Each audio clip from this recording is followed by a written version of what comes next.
오세훈은 내가 봤을 때는 거짓말이 수습 불가 국면에 들어갔어요. 오세훈이 정상적인 거 보면 그 2차 토론도 보니까 멘탈 나가 있어요 지금. 예. 그러니까 우리가 봤을 때 약간 너버트 같이 보이지만 멘탈 나가 있는 게 보여 그냥. 수습이 안 돼가지고 막 중구나 막 말하다가 그 말이 내가 했던 거짓말이 자기 말에 의해서 막 덮이거나 이런 상황이 지금 쭉 와 있거든요. 언론사들이 몇 개만 나서면 이렇게 되잖아. 그래서 민주당 표현이 그 오세훈의 거짓말은 수습 불가하다. 얘 수습이 불가하다. 그러니까 특히나 그 하태경처럼 그러니까 그 국민의힘에서 뭔가 좀 센 말을 담당하는 스피커 역할을 하는 사람들이 언론에서 인터뷰할 때 태도를 보면 확 드러나요. 그러니까 정말 하태경 같은 캐릭터는 자기가 자신 있으면 끝까지 우기거든요. 자기 논리가 확실히 서 있으면 말이 되든 안 되든 무조건 우긴단 말이에요. 근데 요즘 하태경의 언론 인터뷰 태도를 보면 중간에 웃으면서 그만합시다 하면서 넘어가요. 스리슬쩍 넘어가려고 해. 그거는 자기도 지금 감당이 안 되고 있다는 거예요. 그러니까 그 국민의힘 대변인도 인터뷰 나와가지고 오세훈의 거짓말에 대해서 이야기를 할 때 아니 그 증인이 그 3명 증언 나온 거 그 법정 증언도 아닌데 그 사람들 믿어야 되냐 이런 논리를 갖고 오거든요. 말이 됩니까 그게? 네, 요 얘기는요. 진중권 씨가 한마디로 정리했습니다. 오세훈 입 닥쳐라. 네. 진중권 말을 듣는 게 맞을 것 같고요. 근데 지금 이제 오세훈이 내곡동 사건 관련돼 가지고 이제 계속 거짓말을 반복하고 있는 건 여러분 잘 알고 계신데요. 그런데 그거 말고도요. 제가 1차 토론하고 2차 토론을 이렇게 보다 보니까 그 후보 공약이라고 내세운 정책들도 전부 다 거짓말이더라고요. 이제 간단한 거 한번 짚어보게 되면은 오늘 다른 방송에서도 그런 얘기를 했는데 서울시 의원이 나와서 이제 그런 얘기를 했습니다. 근데 요거는 이제 또 저희 분야이기 때문에 귀에 쏙쏙 들어온 얘기가 있었는데 여러분들 그 첫 번째 1차 토론에서 이런 얘기 들으셨을 거예요. 박영선 후보가 계속 이제 지적을 했는데 일주일 만에 한다고 하더니 한 달 만에 한다고 왜 말을 바꿉니까? 왜 한 발 물러섭니까? 이런 얘기를 들으셨을 거예요. 그게 재개발 재건축을 그런 식으로 한다고 얘기하는 거거든요. 그러니까 문 열고 나서 일주일이면 뭐 시동 걸어버리고 한 달이면 끝낼 것이다. 나는 1년 안에 정리한다. 이거는 5년짜리 공약이 아니다. 이런 얘기를 하는데요. 한 달이 아니라요. 1년 안에 못해요. 얘 임기가 끝날 때까지 손도 못 댑니다. 아무것도 못해. 이거는요. 이게 이제 행정계획이라는 이제 도시계획을 바꿔야 되는 건데요. 재개발하고 재건축하고 하려면 용도지역 그리고 용도지구 이런 걸 다 바꿔야 됩니다. 근데 이런 걸 다 바꾸려고 하게 되면 이 행정이라는 것은 가장 출발 공법 영역은 모든 게 계획을 세움으로부터 시작을 해요. 그러니까 이제부터 어떻게 바꿀 것인지에 대한 그림을 그래서 계획을 수립하죠. 그럼 이거를요 공고를 내요. 그래서 사람들이 볼 수 있게 알려줍니다. 그러면 이해관계를 가진 사람들에게 의견을 듣는 시간을 또 가져야 돼요. 우선 보여줘야 되겠죠. 그래서 공람을 시켜주고 의견 청취를 해요. 또 판례에 따르게 되면 이렇게 의견 청취를 하는 과정에서 조금이라도 수정된 부분이 있으면 다시 또 공고하고 공람하고 의견 청취하고 이렇게 해야 돼요. 그리고 이걸 어디 통과해야 되냐면 여러분 서울시 의회에 우리 의원들이 몇 명이죠? 109명 중에 101명이에요. 101명인데 우리 쪽에서 반대하면 이거 아예 시작도 못해요. 그런데 우리 의원들을 설득해야 되는데 우리 민주당 의원들이 저건 도저히 불가능하다고 이야기를 하고 있는 중입니다. 통과 안 됩니다. 일주일, 한 달 아니요. 100년이 걸려도 불가능한 일을 자기가 해낼 수 있다고 마치 슈퍼맨 양 얘기하고 있는 거짓말입니다. 그 신민님 의견에 반대합니다. 네. 난 바로 사과해. 뭐냐면 이분은 시정을 안 하실 거예요. 서울시정은 국장이 할 거예요. 그래서 오세훈은 존재감 없이 그냥 앉아 있는 거고 국장이 다 정결로 다 할 거예요. 근데 걱정하지 마세요. 토론에 주택국장 김효수 씨가 안 나왔는데 대신 나올 줄 알았거든요. 근데 송상호 씨도 안 나왔더라고요. 네. 죄송합니다. 네. 그러니까 땅의 존재 자체도 모른다고 했다가 나중에 결정적인 건 측량 현장 방문이 중요한 건 아니다 이렇게 이야기를 한 부분은 나 갔어라는 걸 인정한 거거든요. 그렇죠. 오세훈식 이제 거짓말을 슬쩍 바꾼 건데 이따가 또 관훈클럽 토론에서 한 말은 또 자기를 슬쩍 바꾸는 게 나와요. 그러니까 수습 불가하게 되는 상황이거든요. 실제로 관련돼 있어서 어떤 한 사람이 오세훈한테 악감정을 가지고 야, 저 새끼를 죽여야겠다라고 하는 것도요. 그런 건 무고라고 하죠. 무고. 근데 그 무고 한 사람은 법적인 조치를 받게 되면 굉장히 무거운 죄 중에 하나거든요. 무고죄가. 근데 측량 현장에 있었던 농민들, 측량 기사 뭐 등등등 해가지고 증언자가 엄청 많이 나왔잖아요. 이 부분 그렇게 되니까 측량 현장 방문이 중요한 게 아니다. 얘는 그런 거거든. 오세훈의 논리는 그렇게 깨는 거지. 이 땅은 투기를 하려고 산 땅이 아니고 70년에 그 전 장인어른이 돌아가시면서 형제들이나 어머니가 상속받은 땅이었는데 내가 이게 그린벨트가 풀리면서 시세보다 싸게 팔았다. 요 논리로 지금 궁색하게 변명을 하고 있는 거야. 그러니까 그 땅 자체가 측량 현장에 내가 있었다가 중요한 게 아니라 그 땅 자체가 부동산 투기용으로 산 게 아니라 이미 70년대 이전에 갖고 있던 땅이기 때문에 문제가 안 된다라고 이상한 그 조삼모사 같은 이야기를 하는 거거든요. 근데 문제는 요거 다시 한번 보셔야 돼요. 그 땅이 개발될 거다라고 소문이 난 건 노무현 정부 때보다 더 이전일 거예요. 왜냐하면 서울이 커지면서 서초동 그 남쪽에 그린벨트가 있는데 이게 개발될 거라고 하는 것은 어차피 업자들이 내는 소문이기도 하고 이게 구체적으로 정부 차원에서 얘기가 나오기 시작하면 이제 슬금슬금 오르기 시작합니다. 그러니까 이 땅을 예를 들어서 평당 뭐 100원에 샀던 땅이 나중에는 수백 배 뛰어가지고 오르기 시작하는 상태에서 노무현 정부 때 이거를 개발을 시작했다라는 게 완전 거짓말이잖아요. 네. 뭐냐면 거기서 이러저러한 의견을 내다가 결국에 정부에서 안 된다고 틀었던 그 중간 과정을 계속해서 토론에 나와가지고 이미 노무현 정부 때부터 개발을 뭐 시작했던 거라고 하는데 이건 센 거짓말이잖아. 이명박 정부 들어가지고 얘가 시장일 때 이게 풀린 거란 말이에요. 결론적으로 말해서 얘는 가장 나쁜 형태의 투기를 한 거예요. 개발이 될 걸 알고 땅을 산 게 아니라 내가 시장이라고 하는 직위를 이용해서 그 땅을 그린벨트를 풀어버린 사건이야. 그러니까 실제로는 원래 기존에 있던 그 정도 땅이 갖고 있던 이 땅값에 비하면 업자들이 그 가격을 막 올렸던 거를 감안하더라도 어마어마한 이익을 보고 그 돈을 보상받은 데다가 농지였던 택지까지 또 따로 분양받은 거잖아요. 가장 악질적인 투기 형태거든요. 근데 이거를 지금 내가 현장에 갔냐 안 갔냐가 중요한 게 아니라 그 땅은 부동산 투기용으로 산 게 아니기 때문이라고 혀가 엄청 길게 그러니까 나와 있는데 말도 안 되는 거잖아요. 우리가 이게. 오세훈에 대해서 문제 삼는 지점이 그 땅을 어떻게 매입했느냐, 어떻게 마련했느냐, 그리고 어떻게 재개발지구로 지정했느냐 이런 행정 절차에 대해서 따지는 게 아니라 그 만약에 그 내가 그 재개발 지역으로 그러니까 개발 지역으로 지정하는데 관여하지 않았고 내가 정말 투명하게 했다면 그 당시에 그 지금 이번에 개발되는 그 지역에 우리 가족 땅이 있다. 그러니 그 가족 땅에 대한 보상비는 이렇게 처리를 했으면 좋겠다. 그리고 시세가 이러하니 시세보다 많이 나오는 수익에 대해서는 시로 환원을 하겠다. 국고 환원하겠다. 이렇게 처리를 했어야 되는 거예요. 그런데 지금은 오세훈이 그러니까 그 당시에 그 동네 주민들 정말 화나게 하는 게 손해보고 팔았다고 했잖아요. 그런데 그 당시에 그 이번에 증언한 사람 경작인들이나 그 동네 주민들 이야기로는 평균적으로 평당 100에서 120만 원 받고 나갔다는 거예요. 근데 오세훈 가족이 270만 원 받았다면서 남들보다 2배 이상 받았다고요. 그러니까 오세훈이 자기 거짓말을 하면서 거짓말뿐만 아니라 지금 그 당시 그 지역 주민들을 정말 뚜껑을 자기 손으로 열고 있는 거예요. 자기 무덤 파는 거지. 손해 발생을 부분에 대해서는 조금 이따가 제가 좀 더 자세히 말씀을 드리도록 하고요. 본질이 아니다라고 도망을 갔어요. 그러니까 처음에는 내곡동 땅을 자기는 아무것도 몰랐다라고 했다가 나중에는 알았다. 알았는데 내가 한 게 아니라 처남이 갔다. 이렇게 얘기를 했다가 이제 처남이 간 게 아닌 것이 밝혀지게 되자 이것은 본질의 문제가 아니다. 결국 너희들이 나에게 제기했던 의혹은 내가 셀프 보상을 했다라고 한 것 아니냐.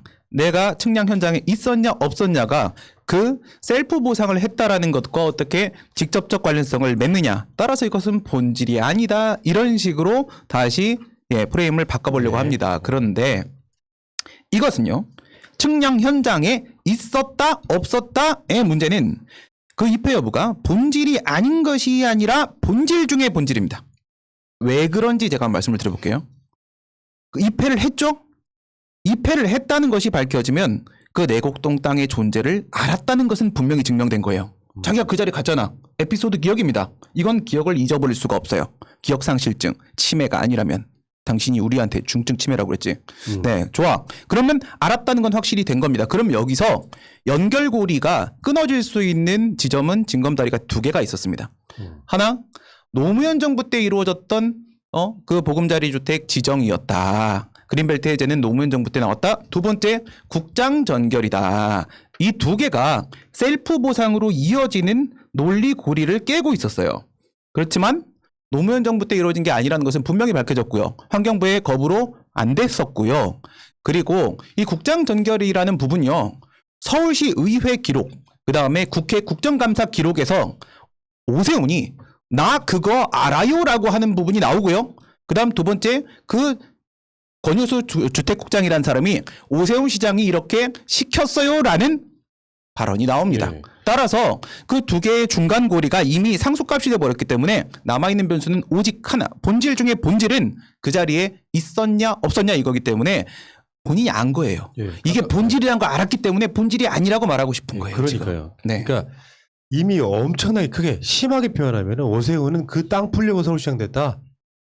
그래서 일이 다 끝나고 나니까 그냥 무상급식 핑계대고 그만둔 게 아니냐 이렇게 생각할 정도인데 어마무시한데. 이게 생각해봐요. 2009년 10월 13일 날 이제 그 국회 국토위가 서울시 국정감사를 합니다. 근데 회의록이 그대로 남아 있어. 보금자리 주택 사업에 대한 그린벨트 해제 이거 문제 있는 거 아니냐 이렇게 질문을 하니까 오세훈이 이렇게 이야기해요. 사업의 협의 과정에서 서울시에 의견을 전달을 했다. 그 보금자리 주택이 자기네 처가 땅이었던 거고. 맞아요. 2009년 10월 16일 날입니다. 16일 날에는 서울시 의회에서도 이 이야기가 나와요. 그 주택국장이 이 보금자리 주택과 관련해가지고 가급적이면 테라스나 중정형 같은 친환경적인 주거단지를 만들자. 라고 오세훈 시장이 당시 사업 방향 지시가 있었다 이렇게 기록이 나옵니다. 그리고 네네. 나서 얼마 전에 KBS에 단독 보도가 나온 거 아니에요. 네. 거기서 그 몇 년 전에 오세훈이 선글라스 끼고 백바지 입고 탱크탕 처먹었다는 그 증언이 나온 거 아닙니까? 그러면 기본적으로 오세훈이 거짓말쟁이다라고 하는 그 손가락질을 떠나서 이미 이 사람은 서울시장으로서 자격이 없는 거거든요. 예. 왜냐하면 서울시장의 직위를 이용해서 그냥 해먹은 사건이에요.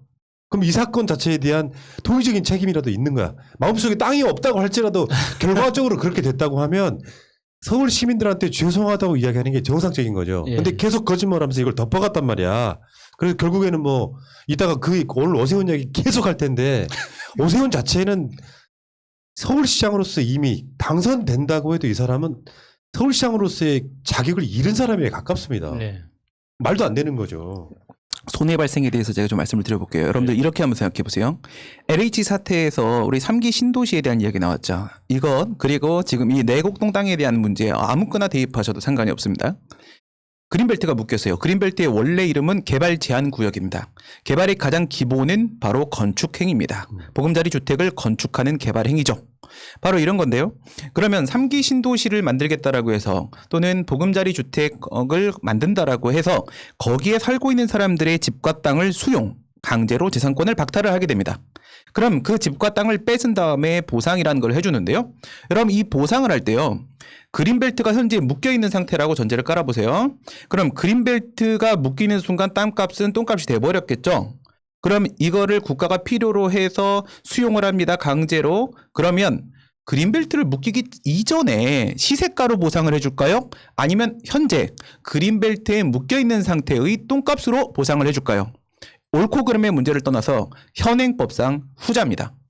즉 공시지가를 기준으로 해서 보상을 하게 법에 되어 있다는 거예요. 토지보상법에 그렇게 되어 있고요. 그래서 우리가 공시지가를 정상화시켜서 시세랑 최대한 맞추자고 하는데 그걸 반대했던 건 너희들이잖아. 네, 그래서 공시지가와 실제 거래가액은 엄청난 차이가 발생을 하고 있는데요. 그러면 이 그린벨트 내에 있는 땅에 엄청나게 낮아진 땅값을 가지고 보상을 해준다. 이걸 지금 쟤는 말을 하는 거예요.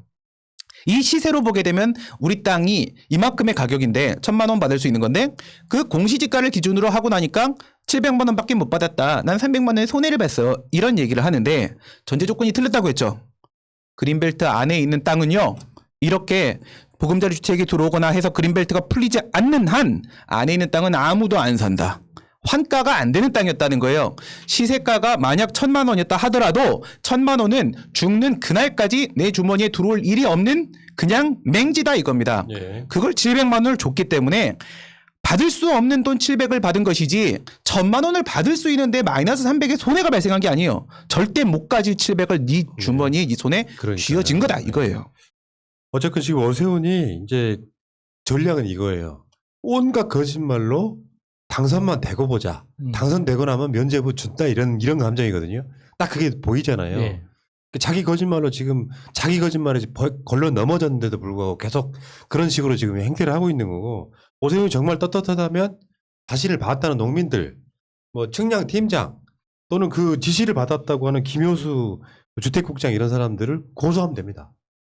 그러니까 어. 저는 여기 소작하셨던 분이잖아요. 경작인. 예. 이분이 진짜 기분이 나빠야 된다고 생각해요. 왜냐하면 제가 오세훈이 하는 걸 들어도 어떤 느낌이냐면 이건 시장으로 나오겠다는 사람이 못 배우고 못 사는 사람에 대한 대우가 본인이 직접 만나서 밥 먹고 계약서까지 다 썼는데도 불구하고 딱 여기서 나오는 거죠. 강남 비강남에서 말하는 것처럼 사람을 완전 무시하는 태도가 너무 보이는 거예요. 그 사람은 불법으로 소작농민이잖아. 이렇게 이야기하는 거 워딩 자체가 네. 너무 악의적이라는 거죠. 그러니까 오세훈식 화법이라면 불법 농사 지었던 놈 예. 그러니까. 그리고 보상해주는 자제분 뭐 이런 거 아닌가요? 그렇죠. 이런 건데 아무튼 오세훈 씨는 떳떳하다면 고소하는 게 맞고요. 이 부분에 있어서 아마 고소 못하죠.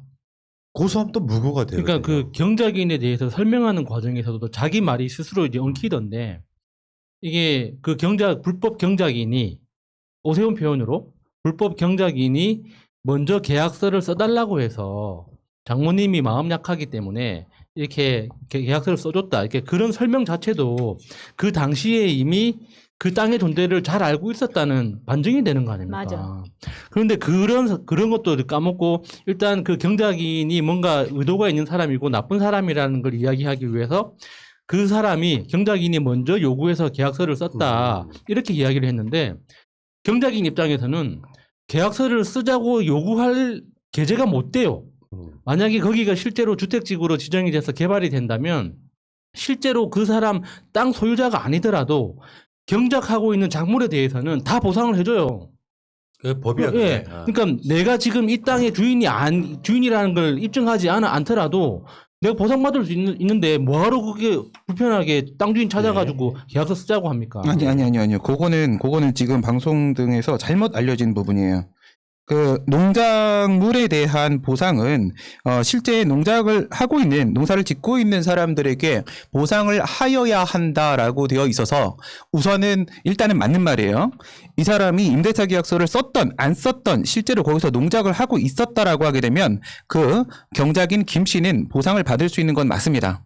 그런데 이 오세훈이 처음에 얘기했다가 지금 이제 뭔가 스텝이 꼬인 부분이 뭐냐면 이 사람을 불법 경작하고 있는 사람을 내쫓기 위해서 사실은 측량을 하고 측량을 한 것이다. 처음에 이렇게 말을 했어요. 그런데 그 말이 사실이었을 수 있어요. 무슨 말이냐면 얘를 그냥 내보내려고. 네, 왜 그렇죠? 가만히 있으면요. 그대로 두면은 자기는 여기 그린벨트 풀리고 보금자리 주택 들어올 거 알고 있죠? 여기 만약에 개발이 들어오면 그 경작인 김씨 등 실제 경작자들이 돈을 가져가게 되죠. 지난번에 우리 얘기했던 취득시효 문제입니다. 그럼 소유권 분쟁이 발생할 수 있죠. 그래서 그냥 내쫓으려고 한 거야. 사실 처음엔 그랬지. 근데 문제는 뭐냐. 그 경작인 김씨도 알고 있다시피 이거 농민들 원래 다 아시거든요. 얘는 지금 여기서 보상을 받을 수 있는 상황인데 만약에 내쫓기면 법적으로 내쫓기는 게 맞지만 내쫓기고 나면 난 보상을 받을 수 있는데 못 받게 된다 이렇게 되죠. 그게 복잡하고 소리가 날까봐 일부러 그쵸. 그 계약서를 이렇게 되면 작성한 소란이 거예요. 발생하는 거예요. 소란이 발생하면 그 과정에서 이명박과 짜고 치는 고스톱을 하고 있다는 사실이 세상에 밝혀져요. 그래서 달래는 거야. 이 사람을 달래기 위해서 임대차 계약을 쓰게 되면 이 사람은 실제 경작자 지위가 유지되고 자신은 소유권을 확인받을 수 있게 되고 양쪽 다 보상을 받게 되면서 이 사람을 얼르고 달래기 위해서 임대차 계약을 체결하는 것으로 전략을 오케이. 수정한 거예요. 네. 네. 자, 어쨌건 오세훈은 자기 거짓말에 지금 걸려 넘어져가지고 거짓말을 낳고 누가 그런 말 하더라고요. 거짓말 하나를 진실로 만들기 위해서는 17개의 거짓말이 필요하대요. 아우 피곤해. 아직 멀었어. 한 3개 정도 더 남았어. 그래서 원래 물타기는 안 하는 거거든요. 그러니까요. 오세훈 씨 지금 이제 요즘에 별명 중에 하나가 오노키오라고. 야 오세이돈에 이어서 정말 또 하나 생겼네. 일단 그 얘기까지.